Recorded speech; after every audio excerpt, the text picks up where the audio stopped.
안녕하십니까. 이패스원사 임정원입니다.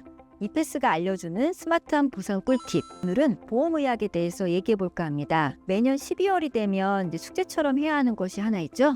바로 건강검진인데요. 자, 건강검진 후에 결과표를 보고 한 살씩 나이가 들어가면서 예전에는 없었던 질병이 하나씩 추가되는 것을 많이 경험하셨을 겁니다. 자, 건강했던 내가 건강검진 이상을 확인하고는 부랴부랴 보험 가입을 하려는 분들이 많이 계시는데요. 자, 오늘은 건강검진 이후에 보험 가입을 함에 있어서 꼭 알아두고 주의하셔야 하는 항목에 대해서 몇 가지 말씀드리고자 합니다. 한 살씩 나이가 들어감에 따라서 고혈압이나 고혈당 등의 이상 소견이 있기도 하고, 특히 여성분들의 경우에는 갑상선이나 유방에 초음파 이상이 있다던가 혹은 없던 자궁근종이 생기는 경우가 굉장히 많으세요. 자, 이렇게 갑작스럽게 건강검진 이상 소견을 확인하고 나서는 보험 가입을 하시려는 분들이 굉장히 많으신데요. 이러한 건강검진의 이상 소견을 보험을 가입할 때 청약서에 체크해야 하는 그런 보험 가입 시에 알릴 의무에 해당하는 사항인지 애매하다 하시는 분들이 굉장히 많으십니다. 계약 전 알릴 의무, 고지 의무는 보험 가입자가 보험 계약을 체결함에 있어서 중요한 사항을 보험회사에 알려야 하는 의무를 말하는데요.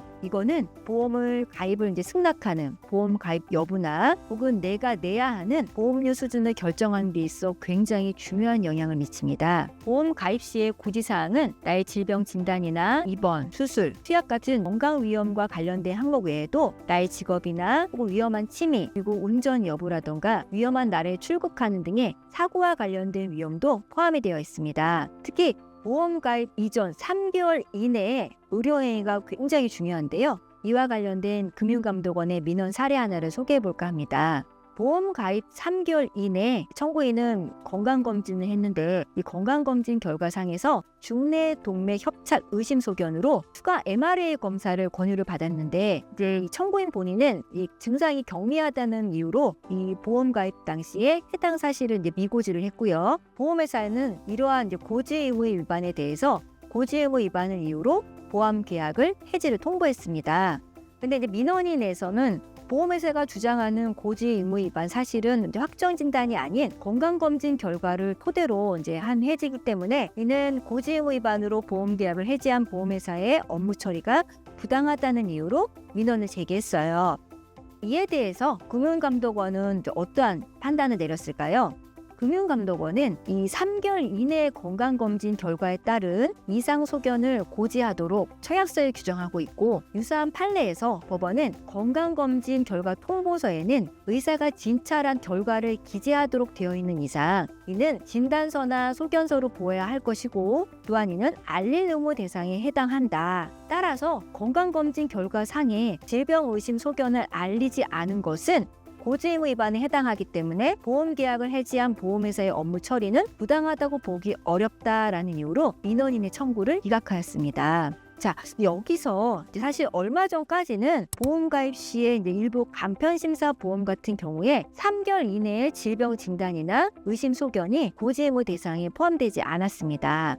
자, 보시는 청약서는 예전에 청약서인데요. 보시는 것처럼 3개월 이내에는 입원 필요 소견이나 수술 필요 소견, 추가 검사, 재검사만 이 보험회사에 알리도록 기재가 되어 있었죠. 사실 이러한 이유로 보험회사와 청구인 사이에서 가입 전에 질병 진단이나 의심 소견을 알리지 않았다는 이유로 보험회사에서는 보험 계약을 해지하거나 보험금을 부지급하고, 청구인은 금융감독원에 민원을 많이 제기를 해서 금융감독원에서는 2024년 4월 이후에 판매하는 간편심사 보험에서는 3개월 이내에 질병 진단이나 의심 소견을 고지 의무 사항에 필수적으로 포함하는 것으로 청약서를 개정하도록 하였습니다.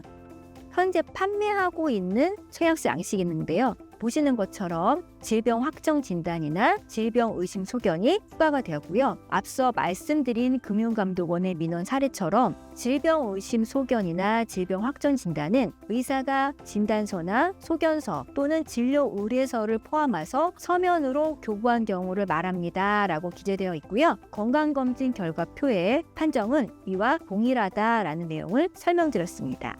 자, 근데 여기에서 또 궁금한 것은 건강검진의 이상 소견은 그럼 정확하게 어떤 것을 이야기하는 건지 많이 궁금해 하시는데요. 몇 가지 사례를 보여드리도록 하겠습니다.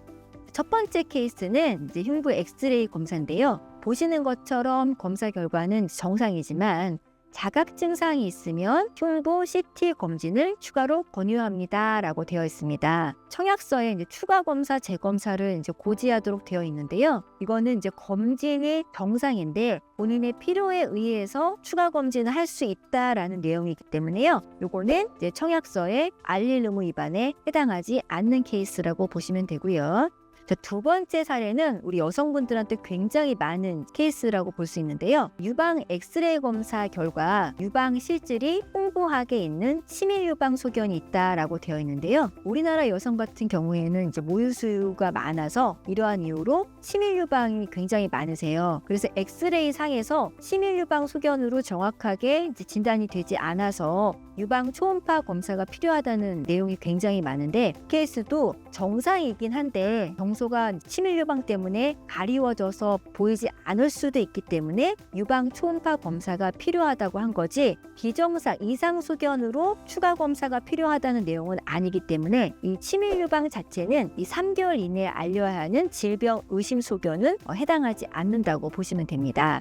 자, 세 번째 케이스는 갑상선 초음파 결과 갑상선 낭종 소견으로 12개월 후에 추적 검사를 요한다고 되어 있는데요. 이 케이스는 갑상선 낭종이 계속 있으면서 사이즈가 변하지 않는 케이스예요. 이에 대해서 금융감독원에서는 병증이 유지되고 있는 상태에서 시행하는 정기 검사나 추적 검사는 청약서에 고지해야 하는 추가 검사나 재검사에 해당하지 않는다고 한 보도 자료가 있거든요. 그래서 이 케이스처럼 갑상선 낭종이 사이즈가 변하지 않고 그대로 있는 경우 추적 검사만 요하는 경우는 3개월 이내에 알려야 하는 질병 이상 소견에는 해당하지 않는다고 볼 수 있습니다. 밑에 있는 경동맥 초음파 결과 경화반 소견으로 12개월 후에 추적 검사를 요한다라고 되어 있는 것도 이 경화반 소견 자체는 어떤 질병적인 상태를 이제 말하는 것은 아니고요. 나이가 들어감에 따라서 동맥경화로 인해서 플라그가 낀 정도에 해당하는 것으로 이 또한 우리가 청약서에 알려야 하는 이상 소견으로는 볼 수 없는 케이스라 볼 수 있습니다. 오늘 이제 우리가 몇 가지 케이스를 설명을 드리면서 건강검진 결과를 보험 가입할 때 알려야 하는지에 대해서 살펴봤는데요. 남은 2024년 마무리 잘 하시고 2025년도 건강하시고 모두 하시고자 하는 일 다 이루어지시는 그런 한 해 되시길 바라겠습니다. 감사합니다.